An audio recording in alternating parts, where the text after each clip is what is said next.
Is UFC 295 ruined? Jon Jones is out with the torn pec. But before we get into that, if you're new here, make sure you subscribe as we have brand new videos every single week.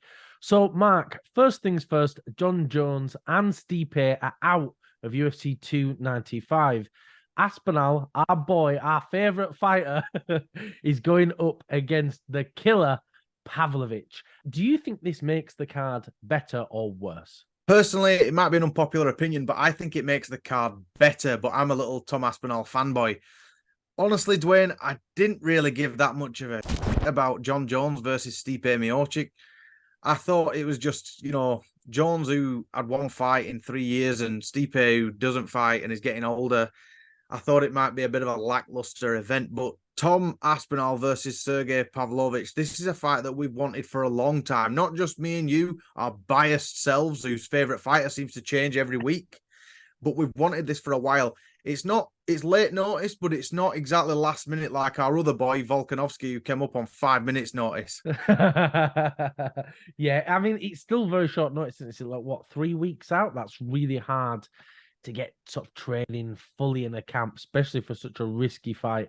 But I don't think these guys are going to have to worry about cardio. I can't imagine it lasting more than 2 rounds, to be honest. But we'll get into that in a little bit. But yeah, I overly didn't care about Stipe versus Jon Jones. It felt like Stipe was a little bit past it now, and it felt like the writing was on the wall, wasn't it? That Jones was going to get a win relatively easily. And I don't like to say that about someone like Stipe, but I just think it's true. I think Jones was just going to run through him. But I do feel like this card is now lacking quite a bit of star power. This is not a big, huge pay-per-view. But one bonus is Yuri and Alex has now been moved up to the main event, which, to be honest, it felt like the people's main event anyway, right? I think more people were excited for Yuri versus Alex than they were Jon versus Stipe. Definitely. I mean, now with the change around of UFC 295, this can hopefully bring some life back, not only to the light heavyweight division, but also the heavyweight division. Both divisions have been kind of lacking for a couple of years now. And let's face it, the root of the problem is Jon Jones. I know that 100%. No, sounds you're right, ridiculous to though. say when he's that dominant, but you get my logic behind that. But in the Yeah, sense, definitely. Yuri and Alex were going to get an actual champion this time, Yeah. unless it goes to a bloody draw again like last year. But I Oh, cannot imagine that to happen with the contenders that are there.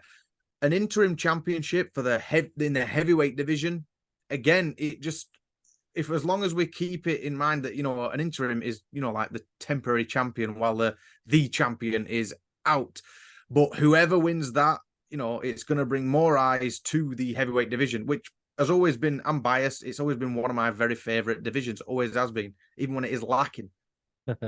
yeah, you're sort of right, isn't it? With Jon Jones kind of messing up the light heavyweight division and the heavyweight division, because he kind of felt like he was looming over light heavyweight even now. And now this division is going to definitely be put on hold because, yeah, Dana said that Jon Jones is going to be out for at least 8 months, but don't forget he's going to have to get into physio, get fully restored. What, 6 to 8 week training camp? We're looking at least a year with Jon Jones being out, and he got the title earlier on this year, so that's going to be well over a year, maybe even two before he's fully back fighting, which is just ridiculous. I wish he did what Yuri and Jamal Hill did and vacated the belt, because now if Aspinall and Pavlovich, whoever wins that, they've got this interim belt, but they're not the champion.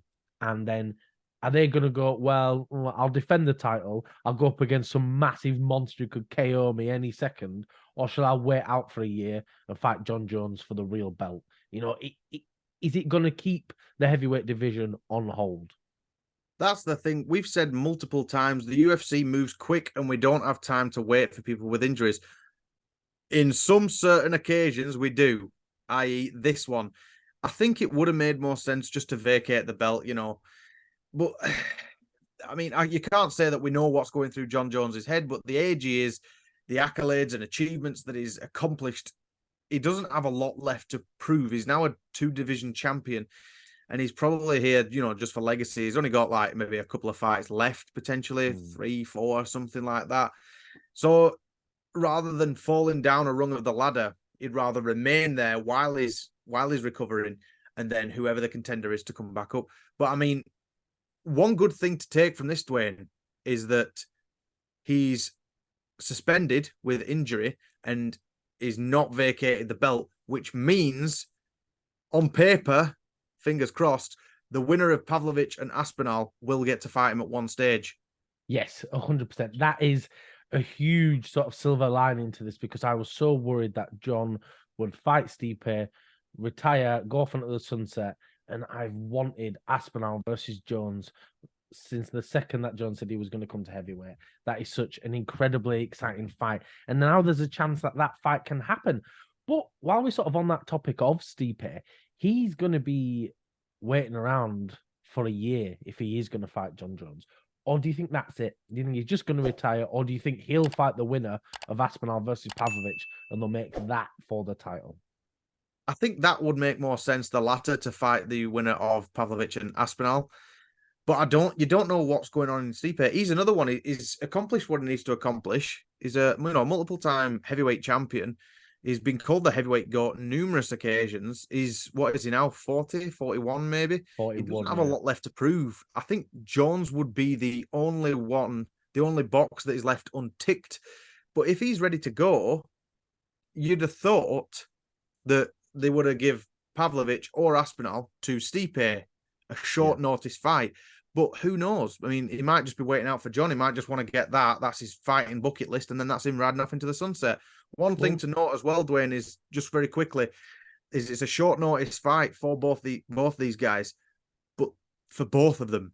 So it's not like one is at an advantage. It just depends on, I doubt heavily that either of them was just sat on their ass on the sofa eating Doritos and watching a Friends marathon for months, Definitely. But I think for Stipe, he probably was offered a last minute replacement. They probably did say, right, we'll give you Pavlovich. But if I'm Stipe, right, am I going to fight Pavlovich, this giant monster who could KO me within a second?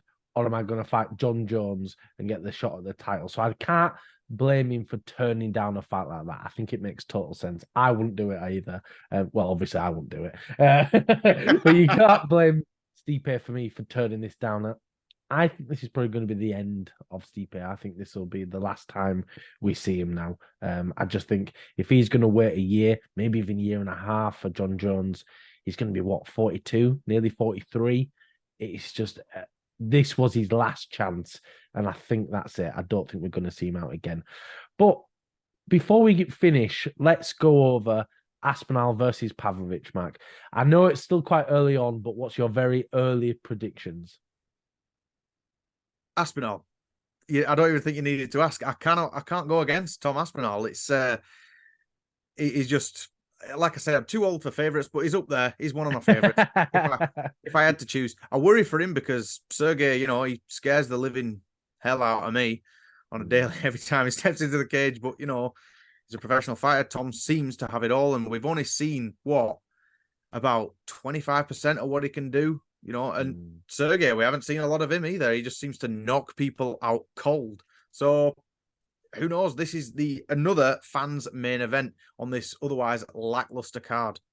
Yeah, definitely. And with sort of Aspinall, I'm worried that he might get our favourites curse. We've had a lot of our favourites get flatlined this year, and I am worried for him. But I'm going to pick Aspinall by submission in the second round. I think you made such a good point the other day when we were talking about Pavlovich, and you said, isn't it crazy that Pavlovich has never seen a second round? And he said he's never spoke to his corner.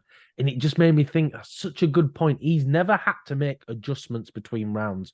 So if Aspinall survives that first round, and he goes, right, well, I'm going to do this, this, and this. I'm going to go and, change the game up a bit. How is Pavlovich going to be able to make adjustments? And is he going to have that experience to make adjustments on the fly? And if it gets to the second or third round, is he going to be exhausted? Because he's a big guy without much experience, any experience out of the first round. So I could imagine him getting tired.